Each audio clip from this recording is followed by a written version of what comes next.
TB नामक बीमारी हो जाती है, ट्यूबरक्लोसिस। लेकिन उसकी आंखों में आज भी वही स्नेह, वही मासूमियत कप्तान जोशी को दिखाई देती है और डॉक्टर कहता है कि भाई बानो तो अब कुछ ही दिनों की मेहमान है।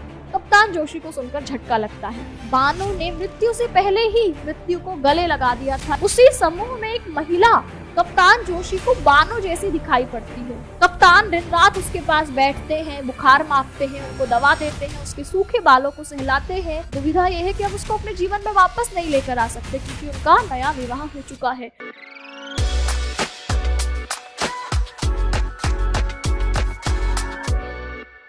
नमस्कार प्यारे साथियों, मैं वर्षा आप सभी का स्वागत करती हूँ आपके अपने प्यारे परिवार RW ट्यूशन क्लासेस पर। तो प्यारे साथियों, आज की इस वीडियो में हम बात करने वाले हैं लाटी कहानी पर और 10 मिनट में ये कहानी आपके सीधे दिमाग में छप जाएगी। तो चलिए शुरू करते हैं। लाटी कहानी, जिसकी लेखिका है प्यारे साथी शिवानी। इसकी लेखिका का नाम है शिवानी और इस कहानी के जो मुख्य पात्र हैं, जो हीरो और हीरोइन हैं, का नाम है कप्तान जोशी और इनकी पत्नी बानो। कहानी की शुरुआत कुछ इस प्रकार है कि जब आपके कप्तान जोशी और बानो का विवाह होता है। बानो जो कि एक 16 वर्ष की मासूम नवयुवती के रूप में दिखाई गई है, लेकिन शादी के 3 दिन बाद ही कप्तान जोशी को फौज से बुलावा आ जाता है और वो अपनी नई विवाह वाली पत्नी, नव विवाहिता पत्नी को छोड़कर फौज में चले जाते हैं। और जब वो चले जाते हैं तो घर पर उनकी पत्नी पर उनके ससुराल वाले बहुत सारे अत्याचार करते हैं, जिसके कारण जो बानो है वो दिन प्रतिदिन कमजोर हो जाती है, पीली पड़ जाती है और उसको एक टीबी नामक बीमारी हो जाती है, ट्यूबरक्लोसिस। टीबी बीमारी को उस वक्त जानलेवा बीमारी माना जाता था, यानी जिसको टीबी हो गई उसकी मृत्यु तो निश्चित है, जैसे आजकल कैंसर को माना जाता है। जब उसको टीबी हो गई तो उसके ससुराल वाले ने उसको घर से हटाकर गोठिया सैनिटोरियम भेज दिया, जहां पर टीबी के मरीजों को रखा जाता था। गोठिया सैनिटोरियम उत्तराखंड के नैनीताल जिले में स्थित एक अस्पताल का नाम है और वहीं से इस कहानी की शुरुआत हुई है। जब कप्तान जोशी 2 साल बाद लौटते हैं और घर पर बानो को नहीं पाते तो अपने घर वालों से पूछते हैं कि बानो कहाँ है।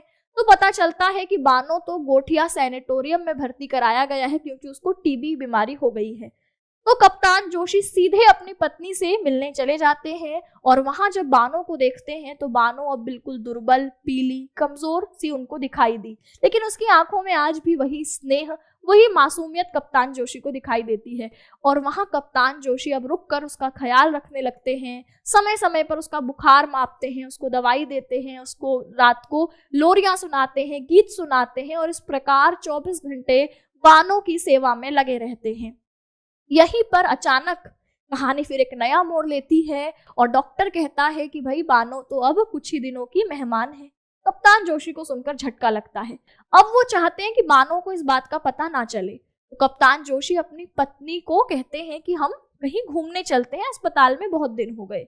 तो बानो पता नहीं कैसे भाप जाती है कि शायद अब उसकी मृत्यु होने वाली है। तो अगले दिन जब कप्तान जोशी सोकर उठते हैं तो देखते हैं कि बानो कमरे में है नहीं। फिर वो उसको आसपास ढूंढते हैं। खूब ढूंढने पर आपकी बानो की साड़ी एक नदी के किनारे मिलती है और यहाँ पर बानो ने मृत्यु से पहले ही मृत्यु को गले लगा दिया था, यानी नदी में कूदकर अपनी जान दे दी थी। कप्तान जोशी को बहुत बड़ा झटका लगता है। फिर कहानी 16 साल बाद आगे बढ़ती है, जहां पर दिखाया गया है कि कप्तान जोशी ने दूसरा विवाह कर लिया है और उनकी दूसरी पत्नी का नाम है प्रभा। और अब यहाँ पर कप्तान जोशी के 2 बेटे हैं, एक बेटी भी है। कप्तान जोशी और प्रभा आपके एक समय 16 साल बाद नैनीताल घूमने जाते हैं और वहां पर प्रभा और कप्तान जोशी एक चाय की दुकान पर रुककर चाय पीते हैं। जिस वक्त वो चाय पी रहे होते हैं उसी वक्त वैष्णवियों का टोला, उनका समूह वहां पर आता है। उसी समूह में एक महिला कप्तान जोशी को बानो जैसी दिखाई पड़ती है। वो उसको ध्यान से देखते हैं। पूछने पर पता चलता है कि इस महिला का नाम है लाटी और इस महिला को उन्होंने नदी में पाया था जहां पर इसकी जीभ कट चुकी थी। तो आपके कप्तान जोशी पहचान जाता है कि ये तो उनकी ही बानो है। लाटी का अर्थ होता है गूंगी, यानी बानो की जीभ कटने के कारण अब वो बोल नहीं पाती और उसकी याददाश्त भी जा चुकी है, यानी उसको अपनी शादी, कप्तान जोशी, सैनिटोरियम, ससुराल कुछ भी याद नहीं। कप्तान जोशी उसको पहचान तो जाते हैं पर दुविधा यह है कि अब उसको अपने जीवन में वापस नहीं लेकर आ सकते क्योंकि उनका नया विवाह हो चुका है। उनके 2 बेटे और एक बेटी भी है। तो वो उसको ध्यान से देखते रहते हैं।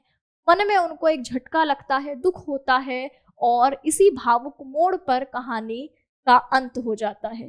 तो चलिए फिर देखिए, अब हम यहाँ पर देखें तो इस कहानी के जो मुख्य पात्र आपको दिखाई देंगे वो होंगे कप्तान जोशी, एक फौजी जो कि अपनी पत्नी की खूब सेवा करते हैं। बानो, कप्तान की पत्नी, टीबी से पीड़ित है और बहुत मासूम है। नेपाली भाभी, सैनिटोरियम में ही एक और महिला आएंगी, नेपाली भाभी, जो बहुत तेज तर्रार है, हट्टी कट्टी है, हंसमुख है पर दुखी है क्योंकि उनका पति उन पर ध्यान नहीं देता है ना, उसकी देखभाल नहीं करता। अंततः वह टीबी से मर जाती है। प्रभा, कप्तान की दूसरी पत्नी, जो कि बहुत आधुनिक है, शिक्षित है, आत्मविश्वासी है और एक संभ्रांत यानी एक अमीर परिवार से आती है। ये इस कहानी के मुख्य पात्र होंगे। इस कहानी में सबसे पहले गोठिया सैनिटोरियम को दिखाया गया है, यानी कि यह उत्तराखंड में स्थित एक अस्पताल का नाम है। इसमें टीबी से पीड़ित मरीजों को भर्ती कराया जाता था।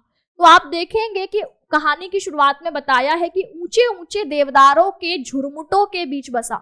देवदार इन पेड़ों का नाम है, झुरमुट मतलब समूह।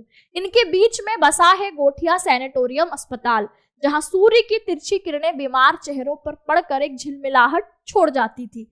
इन्हीं बंगले नुमा कमरों में एक कपल आया। कपल यानी कौन? कप्तान जोशी और उनकी रोगिणी पत्नी बानो। शादी के तीसरे दिन ही कप्तान को युद्ध के लिए बसरा जाना पड़ा था। तो 2 साल बाद जब वो लौटते हैं तो पता चलता है कि उनकी पत्नी तो टीबी की मरीज बन चुकी है। पीली, दुर्बल, फिर भी आंखों में वही नरमी, वही संकोच भरी दृष्टि उनको अपनी पत्नी में दिखाई देती है। कप्तान दिन रात उसके पास बैठते हैं, बुखार मापते हैं, उनको दवा देते हैं, उसके सूखे बालों को सहलाते हैं और उसे अपने मजबूत कंधे में समेटे रखते हैं। सैनिटोरियम में 2 साल बाद मिला यह पहला सुख था, जहां ना तो उनका ससुराल का बंधन था और ना समाज की नजर थी। कहानी आगे बढ़ती है। सैनिटोरियम में एक और महिला का जिक्र आता है जिनका नाम है नेपाली भाभी। किसी जलती हुई मशाल की तरह हंसती थी, अपने पति और अपने ससुर को खूब गालियां देती थी, अपने शराबी अमीर पति को कोसती थी और सबको अपनी बातों से हंसाती रहती थी। कप्तान उसे सुन सुनकर खूब हंसता था और जाकर अपनी पत्नी को भी उनकी सारी बातें बताता था और हर सुख दुख अपनी पत्नी के साथ बांटता था। लेकिन एक दिन अचानक भाभी को खांसी के दौरे पड़ते हैं और वह खून के बीच पड़ी मिलती है और अचानक उनकी मृत्यु हो जाती है। कप्तान और बानो दोनों उनकी मृत्यु को देखकर टूट जाते हैं। मौत अब उनको और पास लगने लगी थी, जैसे किसी ने कान में आकर कह दिया हो कि समय कम है, जी भर जी लो। बानो अब और ज्यादा चिड़चिड़ी हो गई, मगर कप्तान फिर भी उसे वैसे ही प्यार करता जैसे कोई माँ अपने बीमार बच्चे को। चांदनी रात में ओवरकोट में लपेटकर उसे बाहों में लेकर चीड़ की पेड़ों की छाया में ले जाता। आगे कहानी बढ़ती है। एक दिन अचानक डॉक्टर कप्तान जोशी से कहते हैं कि बस 3 दिन और बचे हैं, बानो को यहाँ से ले जाना होगा, क्योंकि सैनिटोरियम में जो भी मृत्यु के करीब होता था उसको घर भेज दिया जाता था। तो यहाँ पर कप्तान जोशी सुनकर उनको झटका लगता है और वो सोचते हैं कि बानो को इस बात का पता ना चले। वो बानो से कहते हैं कि हम कहीं घूमने चलेंगे, पर पता नहीं बानो कैसे सारी बात भाप जाती है। अगले दिन जब सुबह कप्तान उठते हैं तो बानो गायब थी। बहुत ढूंढते हैं, कहीं मिली नहीं। दूसरे दिन नदी के किनारे उसकी साड़ी पड़ी हुई मिली और उसकी वह साड़ी जो उसकी पहचान थी। बानो ने मृत्यु को चुपचाप गले लगा लिया, वो भी बिना किसी को बताए। कहानी 16 साल बाद आगे बढ़ती है। 16 साल बीत चुके थे। कप्तान अब मेजर बन चुका था और अब उसकी दूसरी शादी भी हो चुकी थी, जिसका नाम था प्रभा, जो कि MA पास थी और मेजर जनरल की बेटी थी। अब उनके 2 बेटे और एक बेटे भी थी।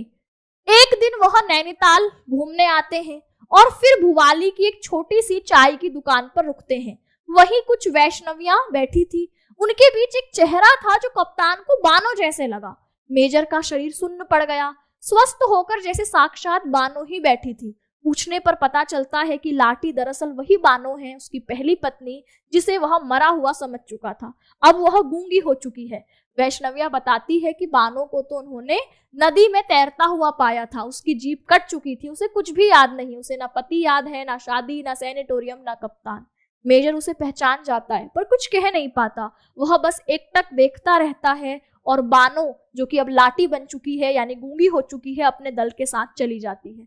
और फिर प्रभा की आवाज आती है उसकी पत्नी की, चलो डार्लिंग लंच करते हैं। वह उठता है और वहां से चला जाता है, लेकिन अंदर से अब वह बिल्कुल बूढ़ा और खोखला हो चुका था। कहानी इसी भावुक मोड़ पर खत्म होती है। इस कहानी का नाम लाटी, लाटी का अर्थ होता है पहाड़ी में गूंगी।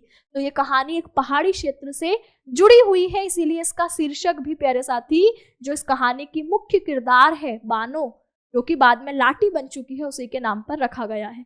कैसी लगी ये कहानी आप कमेंट सेक्शन में जरूर बताएं और इसी तरीके की वीडियोस के लिए RW ट्यूशन क्लासेस को सब्सक्राइब करें।